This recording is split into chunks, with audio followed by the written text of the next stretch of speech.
Here's the part that we think you might not really be following along completely. This is the leading edge part of this seminar that once you get it, it will be so valuable to you. And that is that the eternal you from non-physical projected part of itself into the you that you know as you for a very important reason, for the thrill of the leading edge expansion. So when that non-physical you is expressing through you and you're having a contrasting experience, which you do all day, every day, where your preferences are born, here's the new part that we want you to get.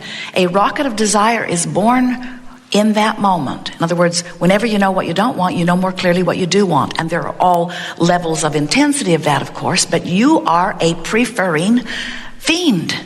You just can't stop coming to new preferences. You can't shut that down.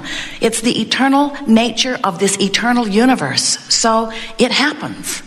And as that rocket of desire is born, here's the new part, the source part of you rides it and literally becomes it.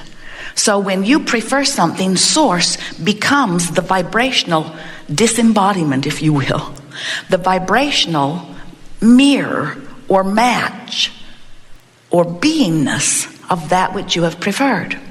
And we call that evolving you that has happened as far as we're concerned, because we're there living it, being it.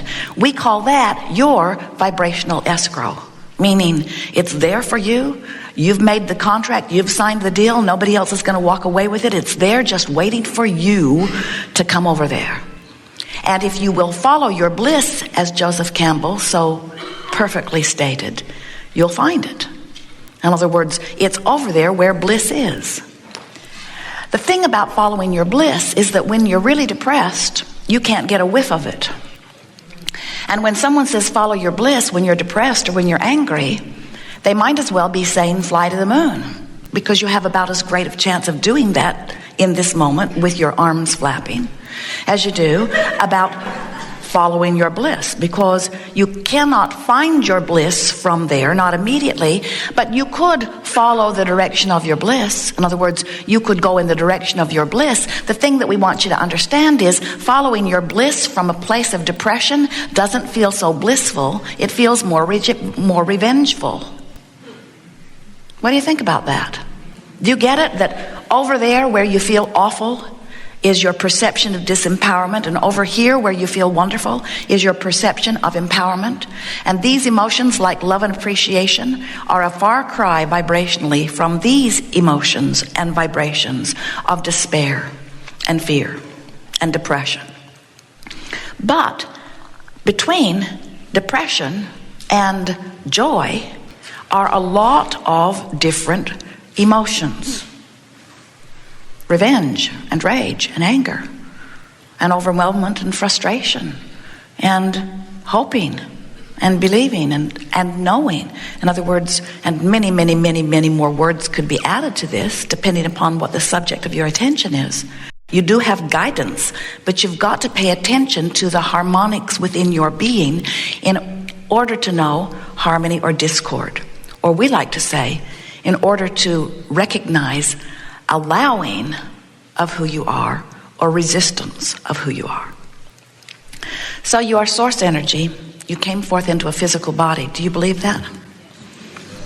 You are source energy and you are extended here into this physical body. And in doing so, the non-physical part of you is flowing with you. And when you were first born, there was very little difference in the vibration of you as non-physical and the vibration that you became as physical. Some slight variance, because being born causes a realization, an assumption, a recognition, an observation. Even that infant is observing the time-space reality into which it is being born.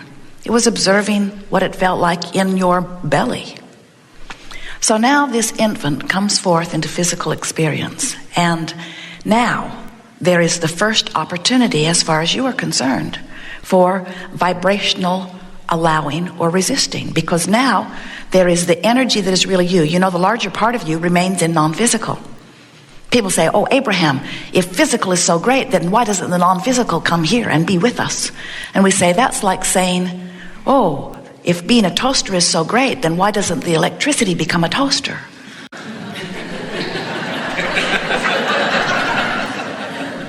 And we say, both parts help. Both parts help if you want toast. So the non-physical part of you remains in non-physical in the sense that the fullest part of you is not projected into this body. The fullest part of you is the vibrational culmination of all that you have been. It is the pure positive energy stream. It is the source of you. It is the God force of you. It is pure positive energy, meaning it is without resistance. So as you come forth into this physical body, now you have the opportunity of separating that vibration just a little bit. When you sleep, there's no separation. When you're mad, there is. When you're in love or in joy, there's no separation. When you meditate, there's no separation. When you're frustrated, there's a slight separation. When you are feeling despair, there's a bigger separation. So the way you feel and the severity of the badness or the goodness of the way you feel is your indication of your alignment or not. So these 2 points of you play off of one another, always to help you know how you're doing in relationship with how you really are doing. We want you to understand that there is a vibrational progression, and you cannot jump from there to there. It's like your radio dial being set at 6:30 and you demanding that you hear what's being broadcast on 98. Can't do it. You've got to change your frequency. So you say, well, I can change the dial on my radio with a push of a button. And we say, you can change your vibrational frequency. You'll get better and better and better at it. But we've never seen anyone jump from here to over here. It's a gradual process. And if you will accept that it is a gradual process, then you'll stop being mad at yourself as you are along the way. As Jerry and Esther are traveling from city to city, they don't get 20 miles out from their starting point and then begin arguing with each other about whose fault it is that they are not at the end of their 500 or 600 or 700 mile journey. Often they'll drive that in a day, and they accept that it's going to take some time. Most of the time they're driving. In fact, all day long, they're not where they intend to be at the end of the day. But it doesn't mean that where they are along the way is wrong. And yet you often are on your way from one place to another place, and you're saying, wrong, wrong, wrong, not there, not there, not there, not there, not there, not there, not there, not there. And what happens when you're doing that is that you're not making any progress, because you say, hope we get there, wrong, not there, not there, not there, not there, not there, not there. The whole time you are unhappy about being there, you're pointed in the opposite direction. And when you're pointed in the opposite direction, you're not getting there. And so you want to be there, but you're not there. You want to be there, but you're not there. You want to be there, but you're not there. You want to be there, but you're not there. And then you say, oh man, this takes way too long. And we say, no, it doesn't. Just point toward what you want and keep moving in the direction of it. And here's the point that we really want you to get. In the moment you get pointed in the direction of what you want, you will feel better immediately. It's only pointed in opposition that feels worse. Pointed in the direction of what you want always feels better, even though you may be miles from being there. Pointed in the right direction always feels better. You know that, don't you? Have you ever been slow in traffic here?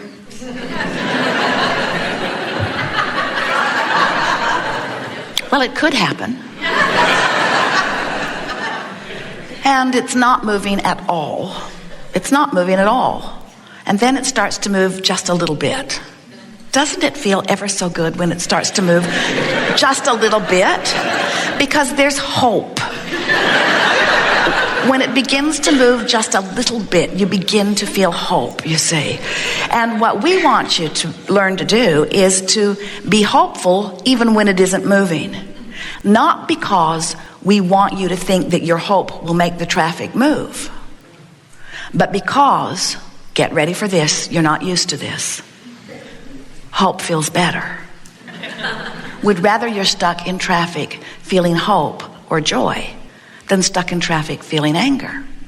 And you say, well, then get the traffic moving. And we say, This is not about the traffic moving.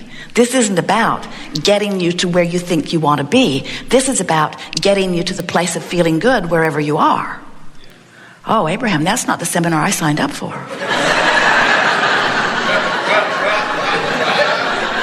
I came because there's stuff I want that I don't have. And you're telling me that you're not even interested in helping me get it? Pretty much. We don't want you to get your heart set on that, because